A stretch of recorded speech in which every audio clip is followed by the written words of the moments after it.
మహిషాసురమర్దినిగా పిలువబడే అమ్మవారి కథ అత్యంత శక్తివంతమైనది. ఐగిరీ నందిని అంటే పర్వత రాజపుత్రిక, పార్వతీదేవి అని అర్థం. మహిషాసురుడి వరగర్వం. పూర్వం మహిషాసురుడు అనే రాక్షసుడు బ్రహ్మదేవుని గురించి ఘోరమైన తపస్సు చేశాడు. తనకు ఏ పురుషుడి వల్ల కూడా మరణం సంభవించకూడదనే వరాన్ని పొందాడు. స్త్రీలు అబలలని, ఒక స్త్రీ తనను ఏమీ చేయలేదని అతను అమితమైన అహంకారంతో భావించాడు. ఆ వరగర్వంతో దేవతలను హింసించి స్వర్గాన్ని ఆక్రమించాడు.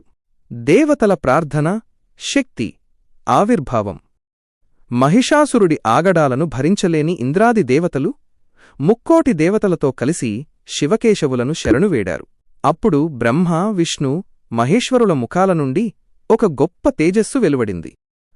ఆ దివ్య తేజస్సులన్నీ కలిసి ఒక మహాశక్తిగా ఆవిర్భవించాయి. ఆమెయే దుర్గాదేవి. అమ్మవారి ఆయుధాలు. దేవతలందరూ తమ శక్తులను, ఆయుధాలను అమ్మవారికి బహుకరించారు. శివుడు తన త్రిశూలాన్ని ఇచ్చాడు. విష్ణువు తన చక్రాన్ని ఇచ్చాడు. ఇంద్రుడు వజ్రాయుధాన్ని ఇచ్చాడు. హిమవంతుడు వాహనంగా సింహాన్ని సమర్పించాడు. మహిషాసుర సంహారం. 18 భుజాలతో, 18 చేతులతో, సర్వ ఆయుధాలతో అలంకృతురాలైన అమ్మవారు సింహవాహనంపై యుద్ధానికి వెళ్లారు. మహిషాసురుడు పగడపు రూపంలో, ఏనుగు రూపంలో, సింహం రూపంలో రకరకాలుగా మాయలు చేస్తూ యుద్ధం చేశాడు. చివరకు అతను మహిషం, దున్నపోతు రూపంలో ఉన్నప్పుడు అమ్మవారు తన త్రిశూలంతో అతనిని సంహరించారు. లోకానికి పట్టిన పీడ వదిలించినందుకు దేవతలందరూ అమ్మవారిని మహిషాసురమర్దిని అని స్తుతించారు.